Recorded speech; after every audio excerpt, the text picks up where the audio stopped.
Magandang umaga, ngayon po ay araw ng Sabado, September 7, 2024 at update po muli tayo sa lagay ng panahon.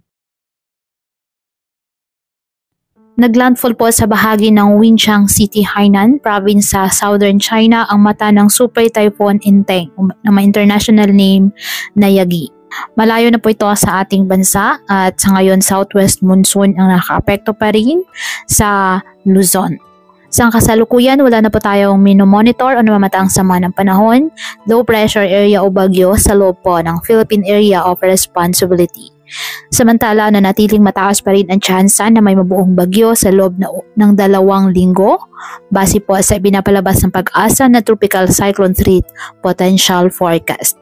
Gayon pa man, ang anumang pagbabago sa forecast ay patuloy po na minomonitor dahil posible pa rin ang nasabing pagbabago.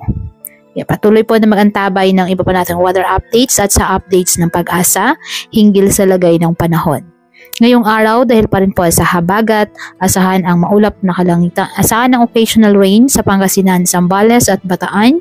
Asahan din ang maulap na kalangitan na may kalat-kalat na pag-ulan at thunderstorms na dulot pa rin ng habagat sa Metro Manila, Cordillera Administrative Region, Mimaropa, Cavite, Batangas, Batanes, kasama na ang Babuyan Islands na lalabing bahagi ng Ilocos Region at nalalabing bahagi ng Central Luzon.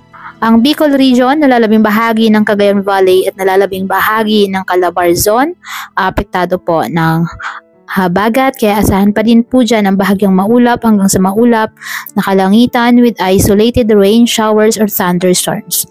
Habang sa nalalabing bahagi ng bansa, apektado po ng mga localized thunderstorms. Kaya patuloy po natin na pinag-iingat ang ating mga kababayan sa banta po ng mga pagbaha at pagguho ng lupa, lalo na kapag may malalakas na ulan, at ugaliin po na magdala palagi ng payong o kahit anumang panangga sa ulan sa tuwing lalabas ng ating mga tahanan.